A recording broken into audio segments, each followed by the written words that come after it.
Thanks for staying with us on South Africa Tonight. Limpopo Health Department is warning that the fight against COVID-19 is far from over. The department says since the president announced that the country will be moving to lockdown alert level 1, many people seem to have thrown COVID-19 protocols out the window. So to talk to us more about this, we're joined now by Dr. Phophi Ramathuba, who's a Limpopo Health MEC. Dr. Phophi, thanks a lot for joining us this evening. A very good evening to you. I mean, as the MEC of the country, we know that the country has moved to alert level 1. It's happening from midnight. And what we're gauging is that people don't think there's a virus any longer. Has that also been your observation in the province? Thank you. Good evening, Faith, and good evening to all your viewers, and thank you for inviting us. Yes, your observation is quite right. It's the same with what I've been observing since the president made that announcement. If you look at what has been happening from Friday over the weekend, if you check in our malls, people are just walking there, no mask, no social distance. The systems that we used to have, where you'll find a security guard standing at the entrance of each mall with a sanitizer, also checking whether we are complying with the mask, it's no longer there. You'll find the security, if you are lucky to find them, they'll be standing somewhere, and it's quite concerning. I've checked some of the funerals that were held this weekend, and it's quite shocking that we are seeing more people attending those funerals. And what is said is that they are not even wearing masks. People are singing, and it's a business as usual. The new normal that the president has spoken about has been neglected, and that has been a serious concern from where one is sitting, because as of tomorrow you will see that, for instance, with us as Limpopo, when each level is pronounced, we usually identify a risk area in terms of economic activity. For now, because our tourism, which we know as Limpopo province is the home of vibrant tourism, we're expecting a lot of international tourists and also local one. So we are putting up serious programs, working with my colleague, my counterpart, the MEC for Economic Development, MEC Tawomkoni, and also Limpopo Tourism, to have this awareness that we can still receive you as our guest. You will come to a safe province that has fewer people who have been infected because they were complying. We also believe that if you come here and you comply with the regulations, you will be safe. So we will be doing a lot of those campaigns just to try to conscientize our people to understand we don't have a vaccine, we don't have any treatment. There are people who are dying. We are registering death every day due to COVID-19. So it's still real. Yeah, I mean, it's very real, and we're going to talk a little bit here about the significance of being able to adhere to those protocols that you're speaking of. But another issue that you're facing, MEC, is the issue of border control, right? We've got two borders in the province, Groble's border, that borders Limpopo as well as Botswana, and then we've also got the Beitbridge border post that is the gateway to the rest of the continent through Zimbabwe. The real question is, how will you be enforcing control at those borders? I mean, we understand it's tough times, especially when people are now coming into the country. Yeah, I think you're quite right.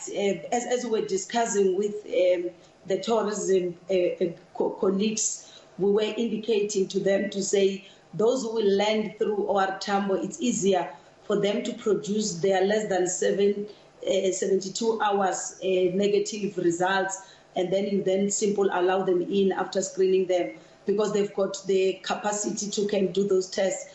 But when you look at our borders, Beitbridge, you don't expect those people to be able to produce those results, because they don't even have the resources or the capacity to can even go and test some of them in their own countries. So we are meeting with our response team.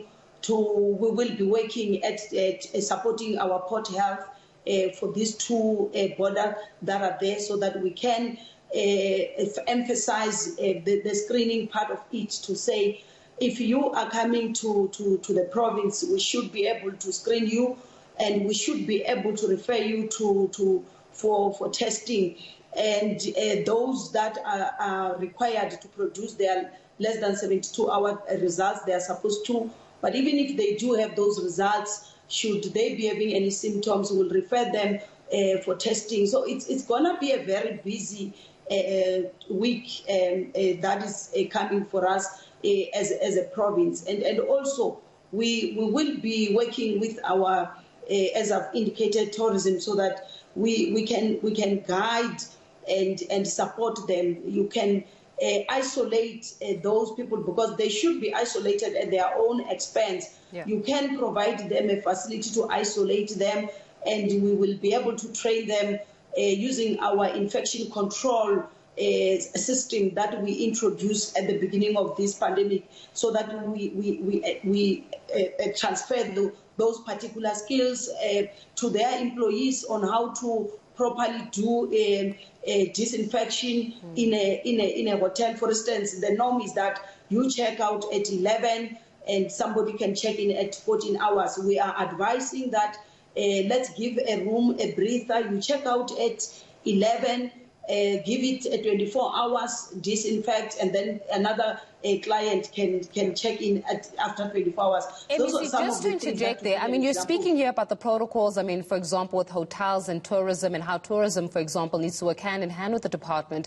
But you were mentioning a very interesting point around the fact that it's easier when you're landing from the airport, because also there's a socioeconomic aspect to this. In other words, there are those individuals that are coming in from the likes of Zimbabwe who are either coming in to either shop or to get resources and goods. These are not individuals that are at the capacity to be checking into hotels and self-quarantining if they do not have the necessary results, right? These are individuals who are many coming from a poorer environment seeking some kind of resourcing. So that aspect of self-quarantining in a hotel is completely null and void when it comes to them. So in terms of containment now, when they're coming into the country, what additional measures have you put in place, especially those that are coming for any form of economic relief? They're not in a position, I think you and I know, to be checking into hotels. They're in a position to get literally their livelihoods, their goods, and to go back home. So what do we do about those people?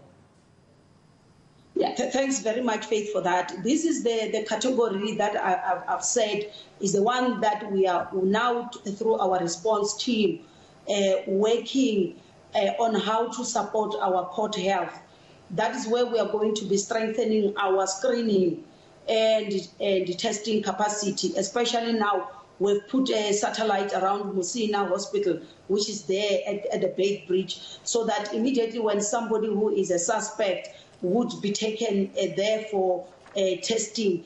But the second issue is, if you remember, when we launched our community-based approach in terms of household screening and testing towards fighting the surge, we are saying this program will work for this particular category, because what we are doing is that we are currently even now visiting households within the rural areas and also within the informal settlement, where we are teaching people on how to self-quarantine in that particular environment. How do you clean your door handles in that? How do you live with somebody who's positive, whom you don't even know that they are positive? This, for instance, let's say you have a domestic worker who's staying in Zimbabwe, for instance, will be coming back, was at home for all these months, now he's coming back home. We will screen that domestic worker, and there are not only those who will come through the border, there are those who are going to come through the back door, the illegal one. We must think about them. So we are saying, if you have got that illegal worker who's coming to be your domestic worker or your garden, because that's not our terrain, what we are doing, if we have taught you on how to protect yourself and also in your household, how to do the cleaning, how to do that, you will be able to protect yourself, because most of these people will come in being asymptomatic. They might not even be picked up, and then they end up at your household. But if you don't protect yourself, they are also going to infect you. So we are saying our household approach, where we empower you as an individual in your home, where these people will end up in. If we can be able to win on that, which is a work that we've been doing throughout, we will be able to have fewer people being infected. Especially our main concern is that when we analyze all the death that happens in the province, we are still to look for someone who was young and healthy, no comorbidity, who got infected and get admitted, complicate, go to ICU, complicate, stay for 40 days and die.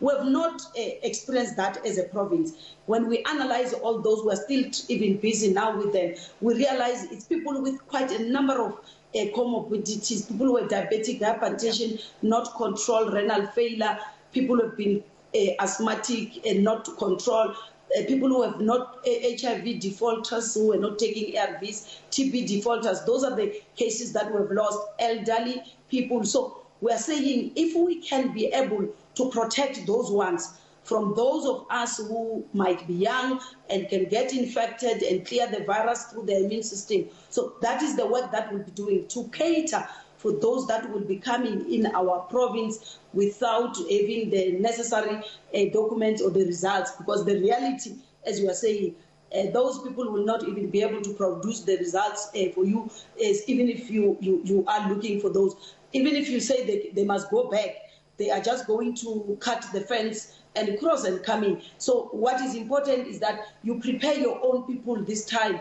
this side, to be ready to protect themselves from getting infected. Dr. Phophi, we've run out of time. I mean, you've definitely said it. You've got a very busy week or even a few weeks ahead of you as a result of these borders that will be subsequently opening. Dr. Phophi Ramathuba, they will leave it. Limpopo Health MEC on the matters, of course, regarding COVID-19, particularly as the borders open up.